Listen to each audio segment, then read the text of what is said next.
Now going to pass to Dr. Kerry Chant, who will give a public health update. Then Susan Pearce will provide some information in relation to the booster shot rollout and the vaccination program, as well as we move through to 5 and 11-year-olds today. And then Dr. O'Mara will also provide some information in relation to the vaccination rollout for 5 to 11-year-olds.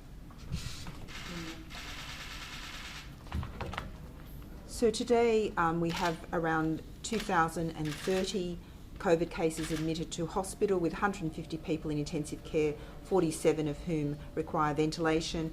There were 20,030 cases detected by PCR testing reported in New South Wales to the 24 hours to 8 p.m. last night, and 84,000 PCR tests were reported in that period. Now that clearly is an underestimate, as people are moving and transitioning to RAT testing, the rapid antigen testing. And but just to let you know that that's certainly hopefully freeing up quite a lot of our capacity for PCR testing for those that need it. And if you cannot access a rapid antigen test and need to be tested, please proceed to get a PCR test.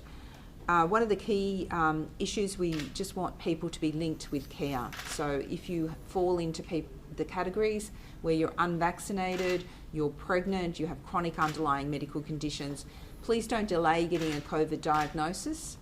It is critical that you are linked with care. And also, please, a reminder, do not take symptoms such as breathlessness, particularly in young people when that is not your underlying usual condition,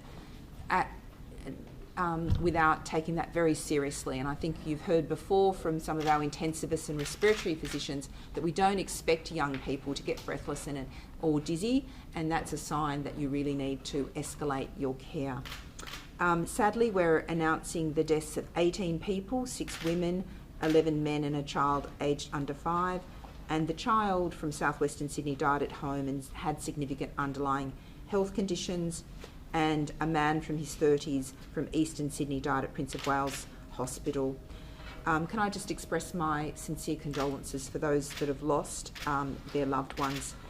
As we go out and about, can I just remind people of some of the public health orders that are in place? Please continue to wear those masks indoors. Please continue to work from home where that's practical.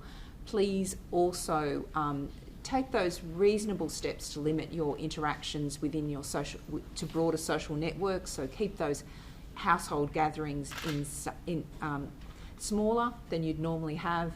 And also choose to go outdoors. I'm a bit sad to hear that we're going to have rain this week, but please use all of those outdoor spaces, verandas, other areas of your house. Keep your house windows open as much as you can. These simple measures can really help us slow the rate of transmission of COVID, and that is important to just reduce that burden on our health system and also our critical infrastructure that we need to be maintained at this time. Thank you.